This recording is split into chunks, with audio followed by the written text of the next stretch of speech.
4 साल 5 साल हो गए इमरान खान को आए को। उन्हें गरीब आवाम के लिए की किया है। नवाज शरीफ लाहौर को पेरिस बना के गए ने। इमरान खान ने वक्त पाया दुनिया ने, हुण इमरान खान नूं वक्त पाना दुनिया ने। छड़ना ही नहीं हुण ते किन्ने नहीं छड़ना इन्हां गंजियां होर की आ की होया ओए आवाम ने ना मगर इहदा कड़ाका कट देना ही उन्हां जी।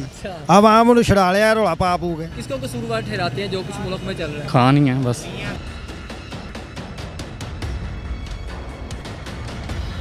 अस्सलाम वालेकुम नाज़रीन, मैं कदीर खान और आप देख रहे हैं तस्वीर मीडिया। इस वक्त मेरे साथ ये जो मज़दूर शहरी मौजूद है, ये हक़ाइक़ बताना चाहता है कि इस दौर में यहाँ पे हो क्या रहा है। नशे में है, जब इंसान नशे में होता है तो सारी सच बताता है। क्या हाल है? ठीक है। क्यों है कि किधर फिर रहे हो, की दसना चाह रहे हो? दसना ये 4 साल 5 साल हो गए इमरान खान को आए को। उन्हें गरीब आवाम के लिए की किया है। नवाज शरीफ लाहौर को पेरिस बना के गए ने। ऐसे बचपन यादगार में पार्क नहीं थी, उधर यादगार में अड्डा होता था, गाड़ियों का अड्डा होता था जहाँ पार्क बना दिया। हाँ, उदों नहीं थी इधर रैशी रहने वाले राती टसकाली के एक साली बाजार में रहने वाले। हाँ। क्या ते गरीब आम भुखी मर रही। कोई नशा बेच रहा है, कोई चरस बेच रहा है, कोई पाउडर बेच रहा है, कोई घाह वड्ड रहा है, कोई कुछ कर रहा है, कोई कुछ कर रहा है। वो भी कर रहे हैं। असी घाह वड्डदे सारी दिहाड़ी अपनी मेहनत मजदूरी करते हैं। घाह वड्ड के बेचते कितने हो? मंडी बेची दा, सब्जी मंडी।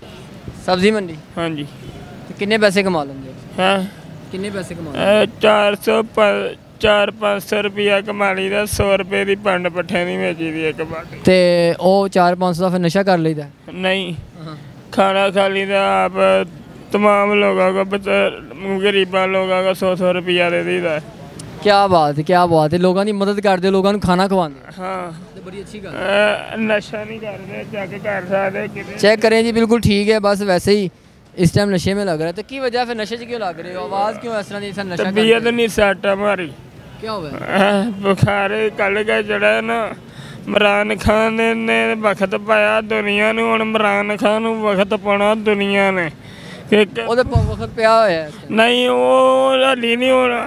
ओनू नहीं पिया, दुनिया नूं वक्त पिया है। जदों ओनू वक्त पिया ना फिर पता लगेगा।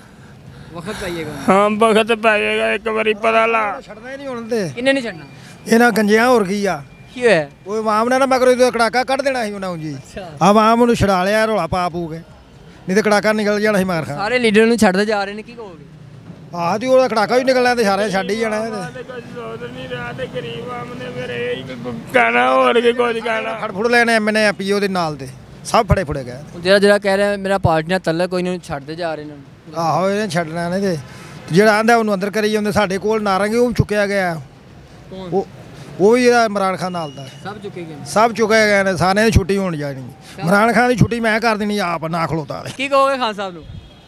मैं बिस्मिल्लाहिर्रहमानिर्रहीम, मैं इमरान खान साहब को नहीं, मैं एक ही बात करना चाहता हूँ। मियाँ शहबाज शरीफ, वज़ीर आला जो भी हैं, इमरान खान साहब ये एक ही है।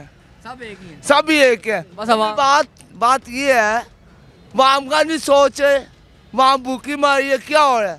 सब इनको ये है बिल्डिंगें बना ले, अपने दौलत आ जाए, बस रातों रात से रेस हो जाए। रातों रात ये नहीं, इनकी गुजारिश है वज़ीर आज़म साहब से, मुझे वज़ीर आला पंजाब से, मैं अपने गरीब का ख्याल रख लें। बस गरीब का ख्याल करें जी। भाईजान क्या कहेंगे आप? खान साहब के लिए मैं यही कहूँगा कि आज से 10 साल पहले हमें पता नहीं था करप्शन क्या होती है।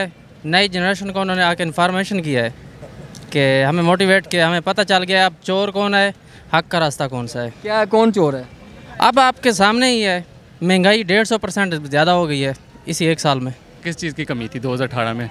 मुल्क को इन्होंने गोल्ड बनाया था नवाज शरीफ की गवर्नमेंट ने, ठीक है। दहशतगर्दी इन्होंने ख़त्म की थी, लोड शेडिंग इन्होंने ख़त्म की, और डॉलर भी 70 रुपये का था, और पेट्रोल भी 70 रुपये लीटर था। किसको कसूरवार ठहराते हैं जो कुछ मुल्क में चल रहा है? खान ही है बस। ये आपने सारी बात सुनी है। सबका कहना है कि महंगाई की जा रही है, महंगाई कम की जाए ताकि मुल्क के हालात ठीक हो। सियासतदान जो मर्जी आए, लेकिन हालात मुल्क के ठीक होने चाहिए। इसी के साथ अपने मेज़बान को दीजिएगा इजाज़त। अल्लाह ने के बाद।